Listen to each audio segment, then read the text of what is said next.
Olá! Vamos mergulhar hoje numa das questões mais intrigantes de todas. Se Deus é, por definição, invisível, como é que alguém pode de fato conhecê-lo? A nossa análise de hoje vai fundo numa passagem que dá uma resposta. E que resposta!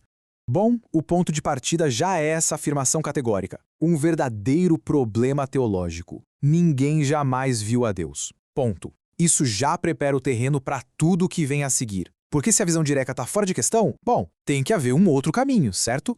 E por muito tempo, existiu sim uma estrutura para se entender a vontade de Deus. Um sistema bem conhecido, bem definido, que a gente conhece como a lei. Essa lei, que veio por meio de Moisés, era muito mais que uma lista de regras, sabe? Ela era a base da aliança, a maneira como o povo se relacionava com esse Deus invisível. Só que, sendo um padrão perfeito, ela acabava mostrando mais a distância do que preenchendo o vazio. Era o alicerce, sem dúvida, mas um prédio totalmente novo estava prestes a ser construído em cima dele. E aí que o texto anuncia uma virada de chave, uma mudança radical. Não é que o antigo foi jogado fora, mas algo completamente novo chega. Uma nova realidade que redefine tudo. Essa transição é fundamental. E a chave está na linguagem. Presta atenção. A lei foi dada por Moisés. Parece algo entregue, um sistema. Já a graça e a verdade vieram por Jesus Cristo. É uma diferença sutil, mas, profunda. A gente sai de um sistema para uma pessoa, de um código para uma revelação viva. E o que é essa nova realidade, afinal? É uma plenitude da qual todos nós podemos receber. E essa expressão, graça por graça, é incrível. Pensa assim, a lei foi um presente, um pacote fechado.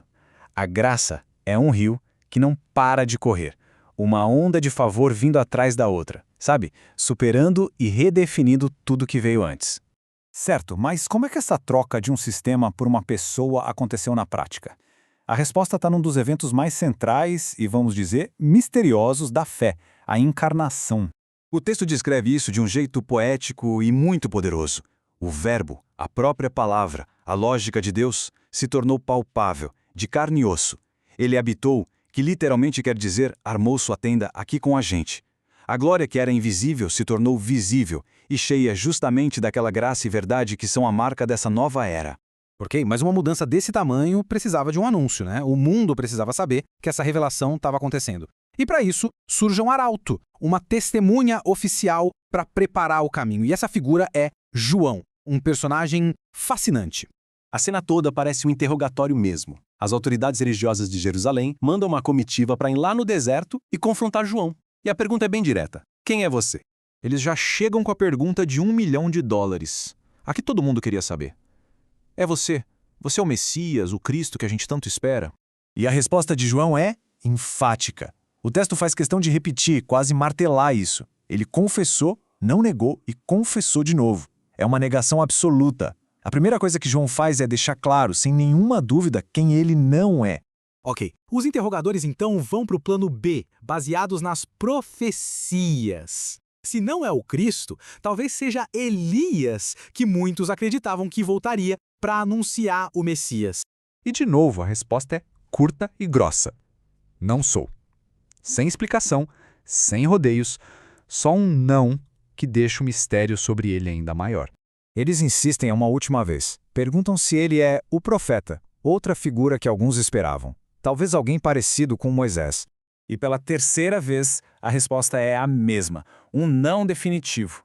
João se recusa a aceitar qualquer título, qualquer coisa que pudesse tirar o foco do seu único e verdadeiro propósito. Só depois de derrubar todas as teorias sobre ele é que João finalmente diz quem ele é. E ele não se define como a mensagem, mas como a voz que carrega a mensagem. Ele é o eco de uma profecia antiga de Isaías, com um simples arauto preparando a estrada. Então, o ponto central sobre João é este. A identidade dele só faz sentido em relação a outra pessoa. A importância dele não está em quem ele é, mas para quem ele aponta. Simples assim. E ele deixa bem clara a diferença de grandeza. Ele diz que já tem alguém ali, no meio deles, que é tão, mas tão superior que João não se acha digno de fazer nem o trabalho mais humilde de um servo, que era desamarrar as sandálias. E tudo isso nos leva de volta ao começo. Depois de mostrar a estrutura antiga, a nova realidade e a testemunha que anuncia tudo isso, o texto finalmente vai entregar a resposta que a gente estava esperando. Vamos lembrar qual era o problema que iniciou toda essa conversa. Um Deus invisível. A lei foi um guia, mas não uma visão. João foi uma voz, mas não a revelação final. Então, como esse Deus finalmente se torna conhecido? E aqui está a conclusão espetacular.